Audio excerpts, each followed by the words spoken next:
जय Hind to all बच्चों। हम पाठ 5 पढ़ेंगे हिंदी का आज और समझेंगे। तो आइए देखते हैं पाठ 5। इसका नाम है इंद्रधनुष के रंग, जिसके शब्दार्थ मैंने आपको सेंड कर दिए थे। आपने उन्हें पढ़े होंगे और समझे होंगे।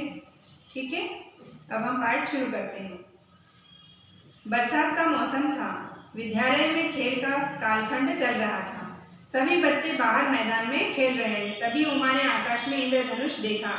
वह अन्य बच्चों से बोली, देखो कितना सुंदर इंद्रधनुष है।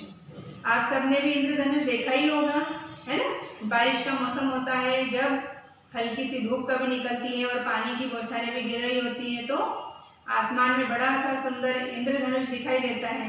आपने भी कभी कभी देखा होगा, है ना। सुमन, आसमान में इंद्रधनुष कितना सुंदर लग रहा है। सुमन ने कहा अपने साथियों से कि आसमान में इंद्रधनुष कितना सुंदर लग रहा है। सबीना, इसके रंग कितने सुंदर हैं। फिर अनुराधा बोलती है, यह कैसे बनता है। सुनील, चलो नसीम, हम गुरुजी के पास चलते हैं, है ना। ये चारों बच्चे आपस में इंद्रधनुष को देखकर बातें कर रहे हैं और पूछ रहे हैं एक दूसरे से कि ये कैसे बनता है, ये कितना सुंदर है ना। आपस में बातें कर रहे हैं। और फिर सुनील क्या कहता है, चलो नसीम, हम गुरुजी के पास चलते हैं, मतलब टीचर के पास, उनके जो गुरु थे पढ़ाने वाले, उनके पास चलते हैं और पूछते हैं कि इंद्रधनुष कैसे बनता है। सुनील और नसीम गुरुजी के पास गए और धीरे धीरे सभी बच्चे वहां आ गए। गुरुजी को इंद्रधनुष दिखाते हुए सभी बच्चे एक साथ बोले, गुरुजी इंद्रधनुष कैसे बनता है ना। सब बच्चे मिलकर अपने टीचर से कह रहे हैं कि ये इंद्रधनुष कैसे बनता है। फिर माइकल, इसमें इतने सुंदर रंग कौन भरता है। उमा, इतने सारे रंग कहाँ से आते हैं। सबीना, यह बरसात में ही क्यों बनता है। सुमन, इतना सुंदर इंद्रधनुष आसमान में हमेशा क्यों नहीं बना रहता। सारे बच्चे उत्सुकता से अपने अपने सवाल अपने टीचर से पूछ रहे हैं, है ना। सब अलग अलग सवाल पूछ रहे हैं। कोई पूछ रहा है कि इसमें इतने सुंदर रंग कौन भरता है। कोई पूछ रहा है कि इतने सारे रंग इसमें कहाँ से आते हैं। कोई पूछ रहा है कि यह बरसात में ही क्यों बनता है, आदर मौसम में क्यों नहीं बनता। फिर इतना सुंदर इंद्रधनुष हमेशा आसमान में क्यों नहीं रहता। ऐसे बच्चे सब अलग अलग सवाल अपने गुरुजी से, अपने शिक्षक से पूछ रहे हैं। फिर गुरुजी इन सब का जवाब देते हैं। गुरुजी, रुको रुको, मैं तुम्हारे सभी प्रश्नों का उत्तर एक एक करके दूंगा। सभी बच्चे शांत होकर बैठ गए। मतलब सारे बच्चे, जब शिक्षक ने कहा कि मैं बताता हूँ कि ये कैसे बनता है, जब सारे बच्चे चुप होकर ध्यान से अपने गुरु की बात सुनने के लिए बैठ गए। गुरुजी फिर बोले, वर्षा ऋतु में जब नमी बढ़ जाती है तो पानी की बारीक बारीक बूंदें वायुमंडल में फैलती रहती है। जब सूर्य की किरणें इन बूंदों से होकर गुजरती है तो प्रकाश की ये सफेद किरणें थोड़ी सी मुड़ती हैं तथा 7 रंगों में विभाजित हो जाती हैं और इन्हीं रंगों से इंद्रधनुष बनता है ना। गुरुजी ने बताया कि इंद्रधनुष कैसे बनता है ना। जब बारिश की बूंदें गिरती हैं, जो हमारे वायुमंडल, हमारे आसपास क्या है, पूरा वायु का घेरा, ये सब क्या कहलाता है, वायुमंडल। इसमें सभी तरह की गैसें होती हैं, पानी की बूंदें भी होती हैं, हवा होती है ना। तो ये सब हमारे आसपास का वातावरण क्या कहलाता है, वायुमंडल कहलाता है ना। जिससे हम ऑक्सीजन भी रहती है, नाइट्रोजन, कार्बन डाइऑक्साइड, ये सारी गैसें इसमें मिक्स रहती है। और हम क्या लेते हैं, ऑक्सीजन, जिससे हम सांस ले पाते हैं और जिंदा रह पाते हैं, है ना, जो हमारे लिए ज़रूरी है।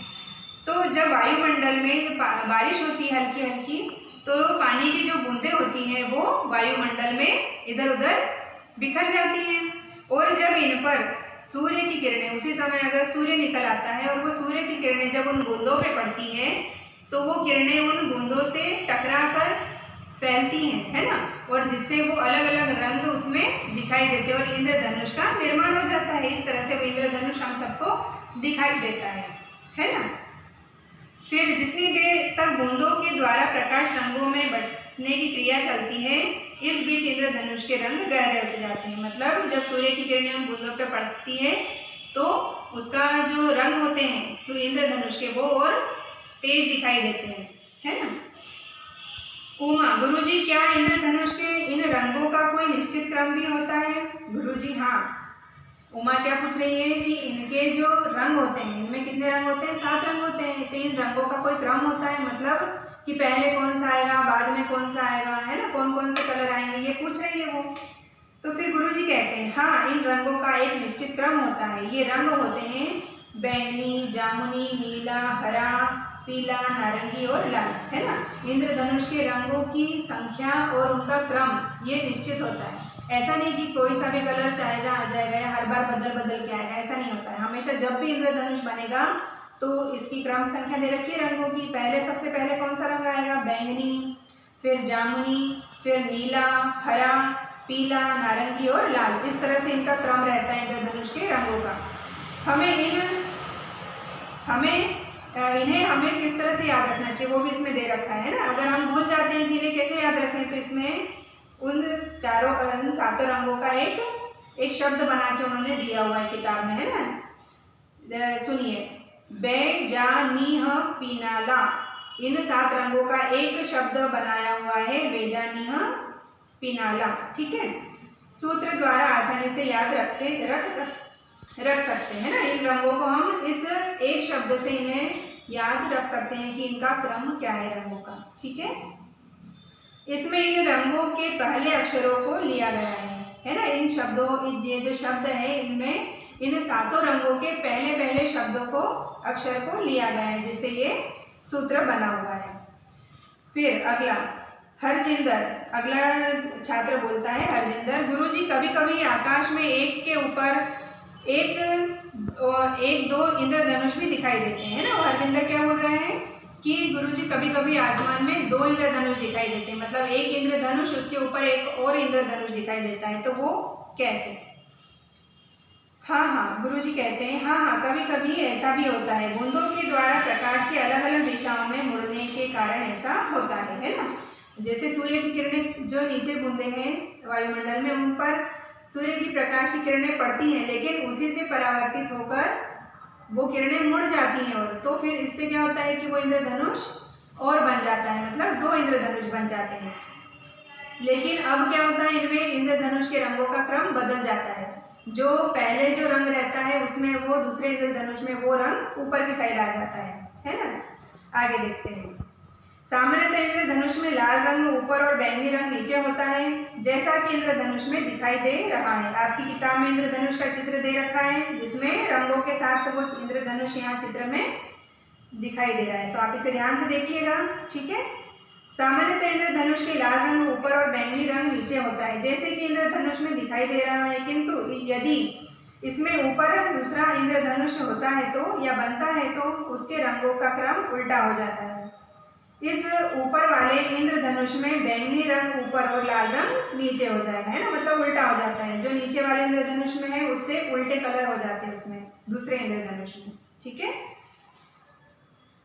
सुमन, गुरुजी इसे इंद्रधनुष क्यों कहते हैं? सुमन का प्रश्न है कि गुरुजी इसे इंद्रधनुष क्यों कहते हैं, और कोई दूसरा नाम क्यों नहीं इसका, है ना, यूँ पूछ रही है।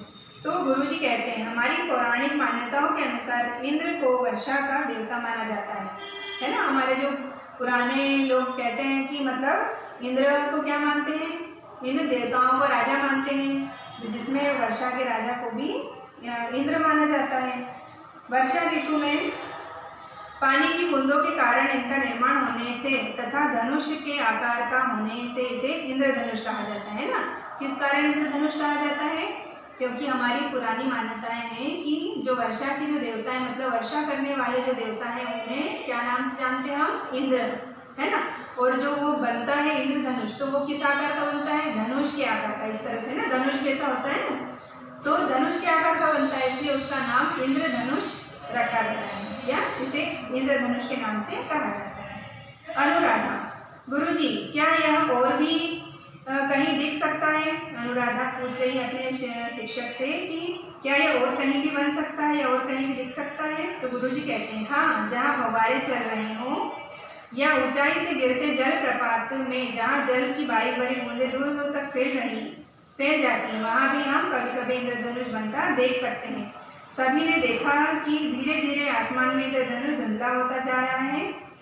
थोड़ी देर में उसका दिखना बंद हो गया, किंतु बच्चों के मन में अभी भी इंद्रधनुषी रंग समाये हुए हैं, है ना। अनुराधा ने पूछा कि गुरुजी इंद्रधनुष सिर्फ बारिश के मौसम में ही आसमान में दिखाई दे सकता है और कहीं नहीं दिखता है क्या? तो गुरुजी ने इस प्रश्न का उत्तर देते हुए कहा कि आप सबने भी देखा होगा कहीं पर झरने या फव्वारे गिरते हैं ना, तो क्या होता है, जब फव्वारा गिरता है नीचे तो उसकी बूंदें इधर उधर बिखरती हैं, और उसी समय अगर सूर्य का प्रकाश उन पर पड़ रहा है तो हम देखेंगे कि वहाँ झरने पर या फव्वारे के आसपास भी इंद्रधनुष के रंग हमें दिखाई देते हैं। आप कभी इस चीज़ को ध्यान रखना, और कहीं पर अगर आप ये देखते हैं फव्वारे वगैरह या झरने गिरते हुए देखते हैं तो वहाँ पर देखना कि अगर धूप पड़ रही है तो आपको वहाँ पे इंद्रधनुष के रंग या इंद्रधनुष के आकार का वहाँ पर आकृति दिखाई देगी, है ना। तो ये हमारा पार्ट 5 कंप्लीट हुआ है। आशा करती हूँ आपको अच्छे समझ में आया होगा। इस वीडियो को आप अच्छे से देखिए बार बार और समझिए। इसके क्वेश्चन आंसर ये हम PDF के माध्यम से आपको सेंड कर देंगे कल। ठीक है बेटा, आज के लिए इतना ही। धन्यवाद।